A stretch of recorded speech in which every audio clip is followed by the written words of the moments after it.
Ah bonjour, je me suis déguisé, enfin habillé en stabilo ce matin. Ça flash. Bon, je voulais vous raconter une blague, j'en ai marre. Je vous raconte une blague. C'est dans une salle de classe, une maîtresse qui rend les rédactions à ses petits élèves de CM2.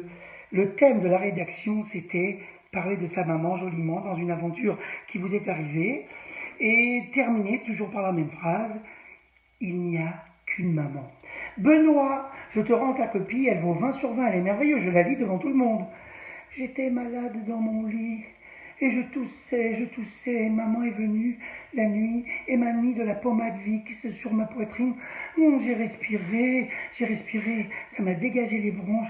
Je l'adore, maman, vraiment, vraiment, il n'y a qu'une maman. Vraiment, Benoît, bravo, 20 sur 20. Vincent, ta copie, elle est pas mal non plus, petite faute d'orthographe, que 19, je la lis.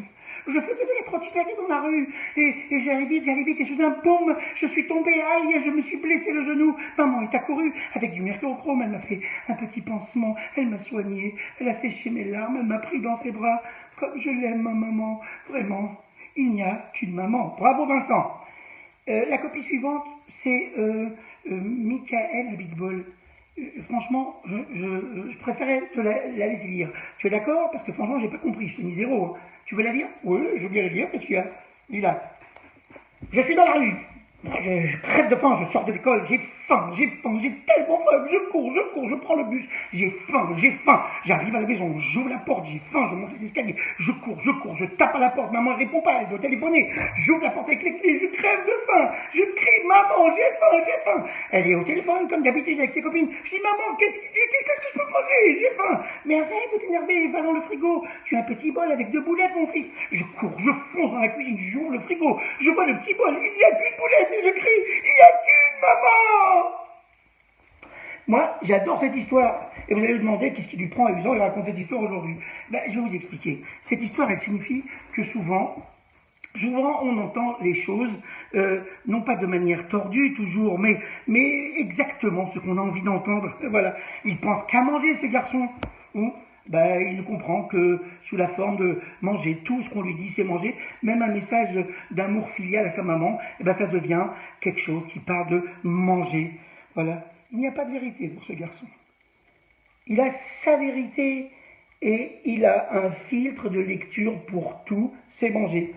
Vous savez, on est beaucoup à être comme ça. Et en fait, c'est tout l'inverse de l'étude de la Torah, où, dans l'étude de la Torah, il faut scoltiner la lecture de l'autre.